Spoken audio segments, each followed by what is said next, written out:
Hello and welcome to Rebecca Assimilates. I would like to talk to you about why as writers we should take a lot of photographs of everywhere we are going. We should take photos. It's quite nice really to treat where we live like we're on holiday, because there's so many places around actually where we live where we can find so much inspiration for our writing, and we kind of don't acknowledge this because we're so used to it, we're so familiar with these places. We feel like inspiration will only come when we travel, but that's not true, and people come on holiday where you live as well, because it's all about finding different things. And I feel like photos are very important for writers because, well, like at the moment that you take them, you might not realise they're actually quite important to a story that you're writing, that you're going to use it later.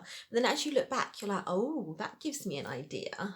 And also, I don't know about you, but I have a really poor memory. I'm aware that most people's memories are not as bad as mine. Mine is particularly disappointing, and I feel like I need photos to see all of the rich details. So when I describe something that's important, that needs describing, I've hopefully got a photo of it, and that obviously makes it more real, more detailed, more richly detailed, and that just makes it more authentic, hopefully for a reader, because you're actually taking detail from something that you can't see every day, like this jellyfish. I took this photo about 4 years ago on a beach in the Lake District somewhere, and at the time I didn't really know it was going to be anything for my novel. It was a beach, and there was just so many washed up jellyfish. It was a strange beach. It was there wasn't sand and there wasn't stone. It was like sludgy. I hadn't really experienced a beach like that before. And so I just thought this jellyfish was particularly beautiful, and I took a photo of it. And then a few years later, I found the photo of it, and it has actually inspired a whole scene at the very beginning of my novel. And without this, that never would have happened. And I think that's so important to get these photos and keep them, because at the time, even though your subconscious is always writing your story, whether you know it or not, it's always doing it. You can take a writer away from the keyboard, but you cannot take the story away from a writer. So you're always writing it in your head wherever you go. There'll always be things that you're learning that at the time you won't think, because you don't have to dwell on your story all the time, but things are going in, and then you will utilise those things later. And I also, which is quite nice, took the seaweed at the beach, luckily, because it's quite good as well, because I remember it was sludgy, but I don't remember much about the beach, and I have some other photos of the beach so I know what it looked like, because my setting's definitely going to be quite a sludgy, fishing, villagey kind of situation. Also, where I stayed in the Lake District, the garden, it was like a beautiful big garden of a stately home, but there hadn't been a gardener for a few years, I don't think, and that was quite perfect for me, because I need to write that kind of thing in my story. There is a garden like that is very important, and obviously I kind of know what would happen to a garden that was once pruned and kept beautiful and then completely abandoned. Obviously weeds and things would take over, but isn't it nice when you get to really see it happening? And obviously I've got lots of photos like this of where things have sprouted in places that they shouldn't. I've also got, it's another bit of lovely wall and moss, because there's going to be walls and there's going to be moss. And also around the garden were these lovely old metal things that once had function that now have no meaning at all, and I love that. I just enjoy it when things are aged, and I think that kind of thing is important, to get that kind of detail, that authenticity in your writing. Not all the time, because that will really bore a reader, but at the right moments. And so it's good to have photos of these things so that we're writing richly and truly. We're not just making it up as we go along. Also, as I said, places around where you live. So this tree I took a few weeks ago, and obviously the poor tree is being completely strangled by ivy, and I think someone had cut the ivy at the bottom. I don't think, oh no, it's still going strong. At some point the tree is not going to cope, and there's actually a tree just like that in my novel, so that was quite nice. I mean, obviously I know what a tree strangled by ivy looks like, but it's always nice to have something real to refer to when you're writing. A few years ago, probably actually longer than that, I'm thinking actually 9 years ago, I went to Wales and to a place called Fishguard, which I thought was quite good for I know that I'm having a little fishing village situation in my setting, so that's quite nice.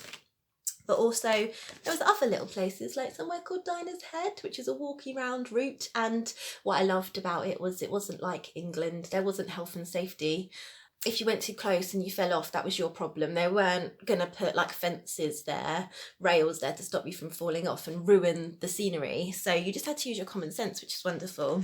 But I love it when like nature retakes things. So there's the steps that are actually made out of flint anyway. So it's kind of like man and nature working together. It's lovely. It's the best way.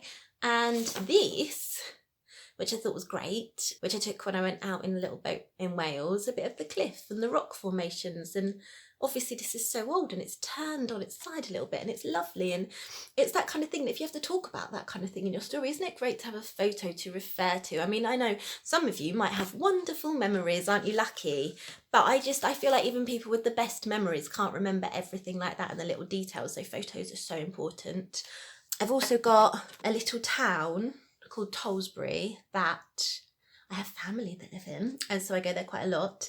And I love that it's like an old fishing village, and it has these amazing like sail lofts. So like back in the day, the ships would have all of their sails dried out in these big lofts, and they're on stilts because when the water comes in, it comes up over the road. Love this. This is happening in my setting. These days I think they're cafes or something like that, but it's still nice that they're still there. Near me is a lovely little town called Whitstable. Actually, when fishing was a really big thing, Whitstable and Tollesbury are across the water from each other, and they used to be the big two in the southeast of England, and they'd have like little mini fishing battles out in sea, which is just brilliant. But yeah, it's kind of like, I know this is modern fishing, but it's just, you just need that imagery. It's just good to have it there. I mean, you don't want to get back home and sort of think, oh, I wish I'd taken a photo. Obviously you can look things up online, but it's never quite exactly what you want. Just take some pictures. There's also, I mean, I said places near where you live, lovely place called Deal, and I love the wood, the platforms, I love the seaweed, I love how the water goes over the platforms. It's very important to me. And also I know that this is like a fishing village, but there is one place they go where there's going to be some lovely white cliffs, and where I live, right by the coast, there's lots of white cliff opportunities, so you can never get enough of it. I mean, it's really good to utilize actually what you live near to kind of use it. I mean, don't necessarily say that's where it is, it might age your story, but just take clippets of everywhere. I mean, I know there's a place called Kersney Abbey in Dover that I really need to go to and take some photos, and I went there a lot when I was younger because I know that there's a lot of places where humans built things and then nature reclaimed it, and I love that. I know there's a bit where like tree trunks are literally just climbing down over man-made steps and it's like the battle between man and nature, and I just think it's really good. And if I want that in this particular garden in my story where it's been left for years and nature has reclaimed it,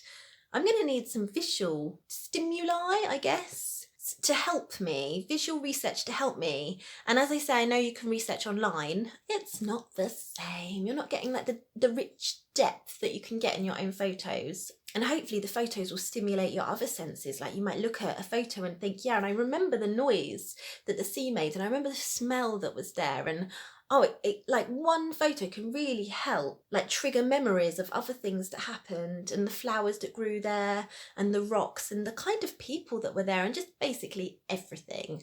So even if you're not a photographer, you don't think you're too great at taking photos, because I don't think I'm too great at taking photos, I know I need the triggers to help me, and that is why I do it. And it's so good to know that one particular photo that I took, the jellyfish, I think has made something in my novel that I needed to happen early on to kind of set the tone for the rest of the novel, to make people realise, oh yeah, it's going to be good. Hopefully it'll be good. We'll keep reading because it'll be good. And that jellyfish has done that for me. It's very exciting. Thank you, jellyfish in the Lake District that washed up. Always have fun with your writing, and remember, whenever you're not writing, you're still your story is still writing itself. You're just not at the keyboard, but you're still learning everywhere you go, and everywhere you go, take some photos. And that is it for today. I will see you soon.